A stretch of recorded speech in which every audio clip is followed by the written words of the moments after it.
안녕하세요. 이상튜브입니다. 한국 언론에는 보도가 되지 않았지만 지난 9월 12일에는 폴란드와 K2PL 프로그램을 위한 중요한 방위협정이 체결되었습니다. 이 협정은 폴란드 언론에서만 크게 보도되었으며 폴란드는 한국과의 군사협력으로 많은 이익이 있을 것이라고 전했습니다. 폴란드 언론인 지비암에 따르면 폴란드의 마르신 오시에파 국방부 차관이 한국을 방문하여 한국과 폴란드 간 군사협력에 관한 협정을 체결했으며 그 절정은 군사 분야에 대한 연구개발 사업에 관한 협정이라고 보도했습니다. 폴란드 국방부는 마르신 오시에파 국방부 차관의 방한과 관련해 폴란드는 한국과 사이버 안보 등 양국 간 국방협력을 확대 심화해 나가겠다는 의지를 표명했고 한국도 이에 동의했다고 밝혔습니다. 폴란드 언론에 따르면 마르신 오시에파 폴란드 국방부 차관도 소셜미디어를 통해 한국을 방문하는 동안 서욱 국방부 장관과 차관 및 고위 관료들과 이야기를 나눴다고 알렸습니다. 폴란드 국방부 장관은 한국과의 회담에서 폴란드와 한국 간 기술 및 경제 협력을 심화하기 위한 추가 조치가 합의되었다고 말했습니다. 하지만 지금까지 한국에서 체결된 협정에 대해서는 알려진 바가 거의 없습니다. 그렇지만 폴란드 언론은 이 협정이 한국의 K2PL 전차 기술을 폴란드에 이전하기 위한 협정이라고 밝히고 있습니다. 폴란드 언론은 한국이 폴란드의 무기산업에 관심을 갖고 있다는 사실은 지난 9월 10일에 막을 내린 폴란드 국제방위산업 전시회에서 엿볼 수 있었다고 전하면서 한국의 현대로템사는 폴란드 방위산업 전시회에 참가하여 폴란드 육군에게 K2PL과 지원 차량의 전체 제품군을 선보였으며 폴란드 육군을 위해 기술 이전 및 차량 공동 생산을 제시했다고 전했습니다. 지난 9월 7일부터 10일까지 폴란드의 키엘체에서는 2021 폴란드 방위 전시회가 열렸습니다. 이 전시회에서는 폴란드의 방위산업업체와 해외의 방위산업체도 많이 참가하였으며 특히 한국의 현대로템도 참가하여 K2 전차의 폴란드 모델인 K2PL을 전시했습니다. 이미 알려진 사실이지만 폴란드는 올 7월에 미국에서 M1A 투세 B3를 도입하겠다고 밝혀 전 세계의 국방 전문 매체들을 놀라게 했습니다. 특히 그동안 한국에서 K2 전차를 도입할 것이라는 폴란드가 갑자기 M1A2 전차를 도입하자 국내에서는 아쉬움이 컸을 것입니다. 한국의 시각에서는 폴란드가 M1 전차를 도입하게 되면 K2 전차 도입과 관련된 폴란드의 차세대 전차 도입 프로그램인 울프 프로그램이 없어지게 되는지 등에 관심이 쏠렸습니다. 우선 폴란드 언론이 보도한 폴란드가 미국의 M1A2 전차를 도입한 이유에 대해 간단히 살펴보겠습니다. 우선 폴란드가 전격적으로 미국의 M1A2 전차의 도입을 단행한 것은 러시아의 T-14 아르마타 전차 때문이라고 밝혔습니다. 러시아는 차기 전차인 T-14 아르마타를 2015년에 공개하고 2018년에 양산에 들어가겠다고 했지만 아르마타 전차의 신형 디젤 엔진이 설계한 대로 스펙을 발휘하지 못해 러시아는 애를 먹었습니다. 러시아는 신형 디젤 엔진의 문제점을 해결하고 수입에 의존하던 전방 감시형 적외선 장치를 국산화했으며 당초 설계에 포함되지 않았던 아르마타의 무인 운용 기능을 추가하면서 양산화가 늦어졌지만 러시아는 이런 모든 문제를 해소하고 2022년부터 양산에 들어간다고 밝히고 있습니다. 즉, 친러시아를 표방하는 벨라루스와 국경을 접하고 있으며 대러시아의 최전방으로 불리는 폴란드에서는 러시아의 아르마타 전차의 양산과 배치는 최대의 위협이며 현재 추진 중인 차기 전차 조달 계획인 울프 프로그램은 폴란드 내에서의 현지 생산을 통해 현지의 방산업계를 위한 정책이므로 이 계획으로는 러시아의 T-14 아르마타 전차의 등장에 맞설 수 없다고 폴란드 정부는 판단해서 긴급 조달이라는 명목으로 미국의 M1A2의 도입을 단행한 것입니다.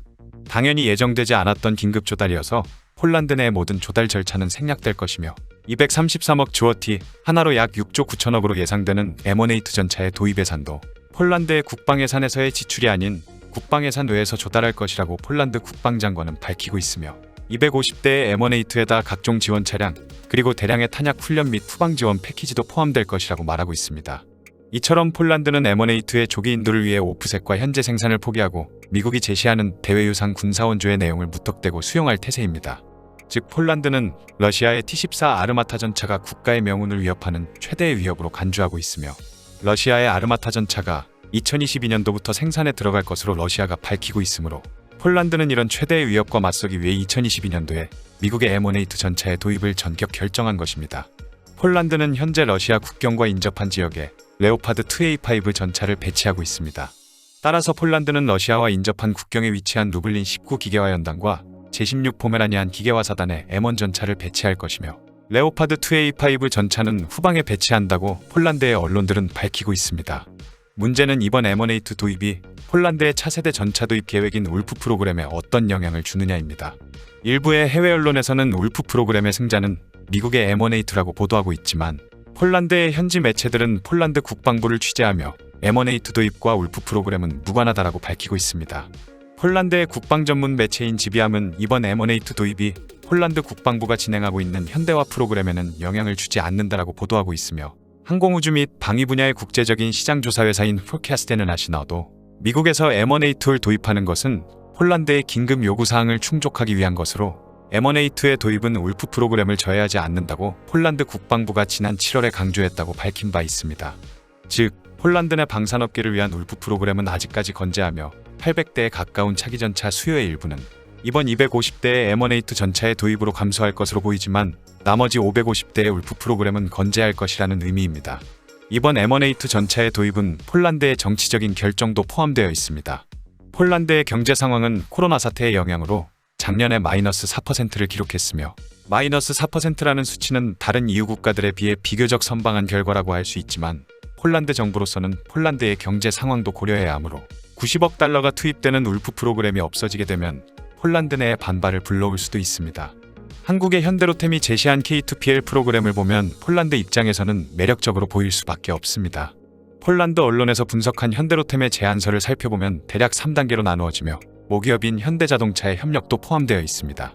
대략 2022년에서 2024년까지 예상되는 첫 번째 단계는 폴란드 현지에 맞는 세대 K2PL 프로토타입을 개발하는 것입니다. 이 단계는 두 나라 간 협상을 바탕으로 한국 정부가 제공하는 자금 조달과 별도의 계약에 따라 수행됩니다.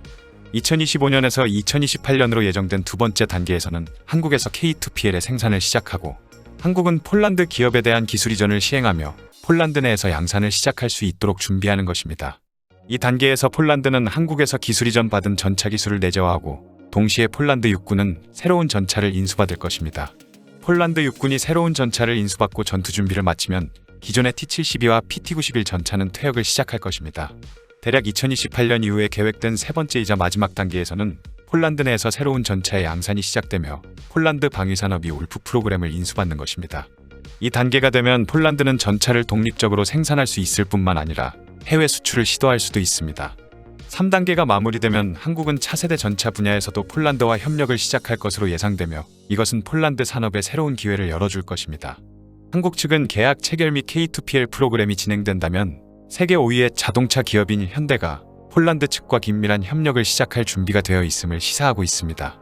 이는 무인기술과 같은 전략적인 영역뿐만 아니라 고속철도와 자율주행 자동차 및 전기와 수소로 구동되는 대체연료 자동차와 마지막으로 수소를 통한 에너지 생산에도 적용됩니다.